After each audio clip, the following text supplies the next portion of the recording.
Hello friends आमर यही उपस्थापन उद्देश्य हूँ सनातन धर्म को प्रोत्साहित करने। तो श्रीमद् भागवत गीता 51 विचार थरे निश्चय शुणु।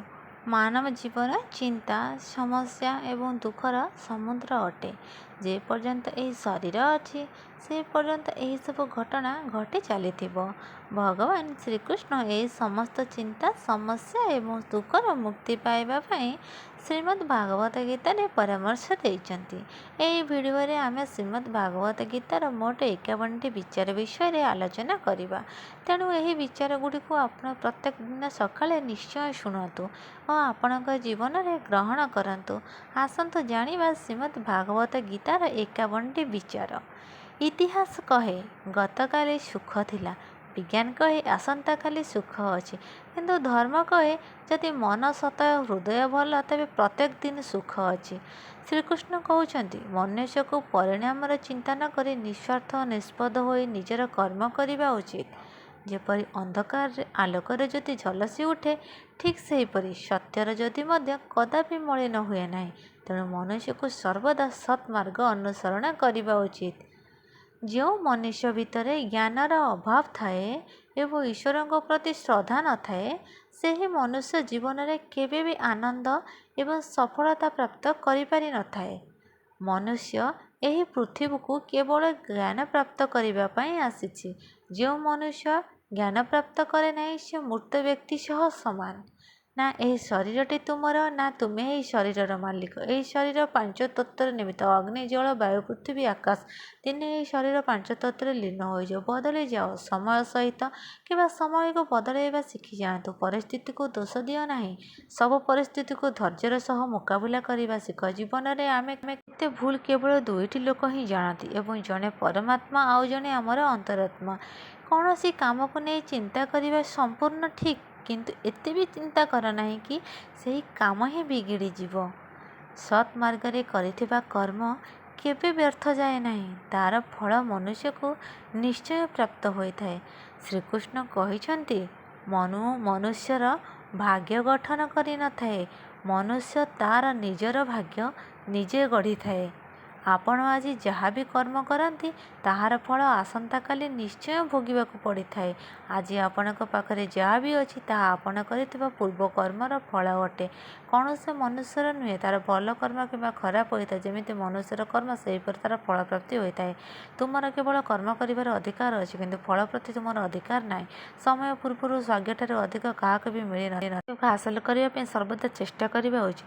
तुम्हें निजर कर्मफल कारण कि कर्म ठार तुम्हें दूरे जापर ना। सठिक कर्म ताहा नुहे जार फलाफल सर्वदा ठीक। सठिक कर्म होउछि जार उद्देश्य कदापि भूल हो न थाए।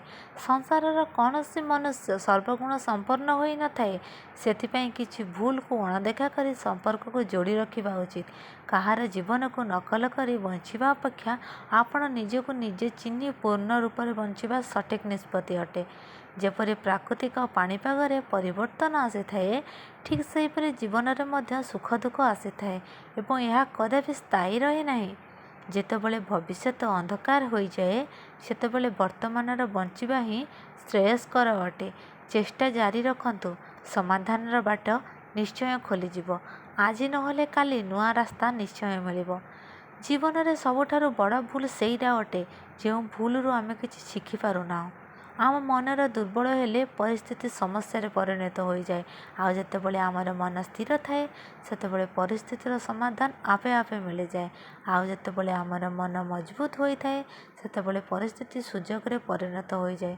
जहाँ भय कर नहीं, जहाँ सत्य नुह ताहा केबे थिला ना केबे अछि। जहाँ सत्य ता सबुबेले थिला सबुबेले रहिबो। आ सत्य को केबे नष्ट करा जाई पारिबो नाही। मानवर मानविकता सेतेबाला मरि जाए जेतेबाला अन्यर दुख देखि ताकू हस लगी थाए। मनुष्य शरीर में रोथिबा आत्मा को केबे बध करा जाई न पारे। अर्थात तुम्हें कौन जीव पाई शोक करने आवश्यक नुहे। समय यह शिखाई थाए जे जीवन कहार अपेक्षा करे नहीं ना कहा पाई अटकी जाए। जीवन ताहा सह खेली थाए जो खेलाड़ी भल खेली थाए। पीड़ा समस्त एक प्रकार अटे किंतु धैर्य समस्त अलग अलग अटे। कई हताश हो हारी जाए तो कई संघर्ष कर तरी जाए। मनुष्य को तार स्वाभाविक କର୍ମର ପରିଣାମରୁ ପ୍ରାପ୍ତ ହୋଇଥିବା ବିଜୟ, ପରାଜୟ, ଲାଭ, ହାନି, ପ୍ରସନ୍ନତା କିମ୍ବା ଦୁଃଖ ଇତ୍ୟାଦି ବିଷୟରେ ଭାବି ଚିନ୍ତାଗ୍ରସ୍ତ ହେବା ଉଚିତ ନୁହେଁ। ଯଦି ଆପଣ କରିଥିବା ଭୁଲରୁ କିଛି ଶିଖିପାରିଲେ ତେବେ ଏହି ଭୁଲ ଆପଣଙ୍କ ପାଇଁ ସିଡ଼ି ସଦୃଶ ଅଟେ। ଆଉ ଯଦି ନ ଶିଖିପାରିଲେ ତେବେ ଏହି ଭୁଲ ସମୁଦ୍ର ସଦୃଶ ଅଟେ। ତେଣୁ ନିର୍ଣ୍ଣୟ ଆପଣଙ୍କର। ଆପଣ ଚାହିଁଲେ ଚଢ଼ିବେ, ନହେଲେ ବୁଡ଼ିବେ। ଅଧିକା ଖୁସି ଥିବା ସମୟରେ କିମ୍ବା ବହୁତ ଦୁଃଖୀ ଥିବା ସମୟରେ କୌଣସି ନିଷ୍ପତ୍ତି ନେବା ଉଚିତ ନୁହେଁ, କାରଣ ଏହି ଦୁଇଟି ପରିସ୍ଥିତି ଆପଣଙ୍କୁ ସଠିକ୍ ନିଷ୍ପତ୍ତି ନେବାକୁ ଦିଏ ନାହିଁ। ସମସ୍ୟା ଏତେ ଶକ୍ତିଶାଳୀ ହୋଇନଥାଏ ଯାହା ଆମେ ଭାବିଥାଉ। କେବେ ଶୁଣିଛନ୍ତି କି ଅନ୍ଧାର ଆଲୋକକୁ ଆସିବାକୁ ହିଁ ଦେଲା ନାହିଁ? ଭୁଲକୁ ଖୋଜିବା ଭୁଲ ନୁହେଁ, କେବଳ ଆରମ୍ଭ ନିଜଠାରୁ ହିଁ ହେବା ଦରକାର। ଜରୁରୀ ନୁହେଁ ସର୍ବଦା ଆପଣଙ୍କ କଥାକୁ ଠିକ୍ ବୋଲି ଧରାଯିବ। ସେଥିପାଇଁ ବେଳେବେଳେ ଚୁପ୍ ରହିବା ହିଁ ଠିକ୍ ହୋଇଥାଏ। ଉପହାସକୁ ଡରି ନିଜର ଲକ୍ଷ୍ୟ ବଦଳାଇବା ଉଚିତ ନୁହେଁ, କାହିଁକି ନା ଲକ୍ଷ୍ୟ ହାସଲ ପରେ ଉପହାସ କରୁଥିବା ବ୍ୟକ୍ତିଙ୍କ ରାୟ ବଦଳି ଯାଇଥାଏ। ଆପଣଙ୍କର ବିଜୟ ପରାଜୟ ଆପଣଙ୍କର ମନର ଭାବନା ଉପରେ ନିର୍ଭର କରିଥାଏ। ସେଥିପାଇଁ ଯଦି ମାନିନେବେ ତେବେ ପରାଜୟ, ଆଉ ଯଦି ନ ମାନିବେ ତେବେ ବିଜୟ ସୁନିଶ୍ଚିତ। ସବୁଠାରୁ ବୁଦ୍ଧିମାନ ଓ ସ୍ଥିର ବୁଦ୍ଧିବାଲା ସେ ହୋଇଥାଏ ଯେ ସଫଳତା ମିଳିଲା ପରେ ଅହଙ୍କାର କରିନଥାଏ, ବିଫଳତା ମିଳିଲା ପରେ ଦୁଃଖ କରିନଥାଏ। ଜୀବନରେ କେବେ କାହା ସହିତ ନିଜକୁ ତୁଳନା କରନ୍ତୁ ନାହିଁ। ଆପଣ ଯେମିତି ଅଛନ୍ତି ସର୍ବଶ୍ରେଷ୍ଠ ଅଛନ୍ତି। ମନୁଷ୍ୟ ବିଶ୍ୱାସରେ ତିଆରି ହୋଇଥାଏ। ଯେ ଯେମିତି ବିଶ୍ୱାସ କରିଥାଏ ସେ ସେମିତି ହୋଇଥାଏ।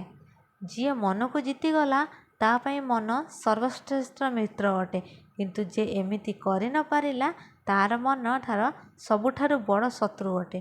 ଭଗବାନ ଶ୍ରୀକୃଷ୍ଣ କହିଛନ୍ତି, ହେ ଅର୍ଜୁନ, ଯିଏ ମୋର ଜନ୍ମ ଏବଂ ବାସ୍ତବିକତାକୁ ପ୍ରକୃତରେ ବୁଝିଥାଏ ସେ ଶରୀର ତ୍ୟାଗ କରିବା ପରେ ପୁନର୍ବାର ଜନ୍ମ ଲାଭ କରେ ନାହିଁ ଏବଂ ମୋର ଧାମକୁ ପ୍ରାପ୍ତ ହୋଇଥାଏ। ନକାରାତ୍ମକ ବିଚାର ଆସିବା ସ୍ୱାଭାବିକ କ୍ରିୟା ଅଟେ, କିନ୍ତୁ ଏହା ଆପଣଙ୍କ ଉପରେ ନିର୍ଭର କରିଥାଏ ଏହାକୁ ଆପଣ କେତେ ମହତ୍ତ୍ୱ ଦେଇଥାନ୍ତି।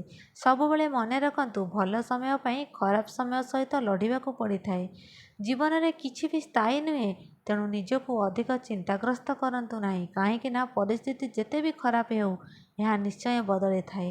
ସଂସାରରେ ଅନ୍ୟକୁ ଦୁଃଖ ଦେଇଥିବା ବ୍ୟକ୍ତି କେତେ ବି ଶକ୍ତିଶାଳୀ ହୋଇଥାଉ ନା କାହିଁକି, କିନ୍ତୁ ଭଗବାନଙ୍କ କୃପା ଦୃଷ୍ଟିରୁ କେବେ ବି ବଡ଼ ହୋଇପାରିବ ନାହିଁ। ପ୍ରେରଣାର ସବୁଠାରୁ ବଡ଼ ସ୍ରୋତ ଆପଣଙ୍କ ନିଜ ବିଚାର ଅଟେ। ସେଥିପାଇଁ ସବୁବେଳେ ବଡ଼ ଭାବନ୍ତୁ ଆଉ ଜୀବନରେ ଜିତିବା ପାଇଁ ନିଜକୁ ପ୍ରେରିତ କରନ୍ତୁ। ଯିଏ ମନକୁ ଜିତିଗଲା ସିଏ ପ୍ରଥମେ ପରମାତ୍ମାକୁ ପ୍ରାପ୍ତି କରିଦେଲା, କାହିଁକି ନା ଏହାକୁ ଶାନ୍ତିପ୍ରାପ୍ତ ହୋଇଗଲା। ଏହି ପ୍ରକାର ମନୁଷ୍ୟକୁ ସୁଖ ଦୁଃଖ ମାନ ଅପମାନ ସବୁ ଏକା ସମାନ ହୋଇଥାଏ। କଠିନ ସମୟ କେବଳ ଭଲ ଲୋକମାନଙ୍କର ଭାଗ୍ୟରେ ଆସିଥାଏ, କାହିଁକି ନା ଏହି ପ୍ରକାର ମନୁଷ୍ୟ ଏହି ପ୍ରକାର କାର୍ଯ୍ୟକୁ ଭଲ ଭାବରେ ଶେଷ କରିବାର କ୍ଷମତା ରଖିଥାନ୍ତି। ଯିଏ ଯାହା କୁହନ୍ତୁ ନା କାହିଁକି ନିଜକୁ ଶାନ୍ତ ରଖ। ସୂର୍ଯ୍ୟ ଯେତେ ଶକ୍ତିଶାଳୀ ହେଲେ ମଧ୍ୟ ଏହା ସମୁଦ୍ରକୁ ଶୁଖାଇ ପାରିନଥାଏ।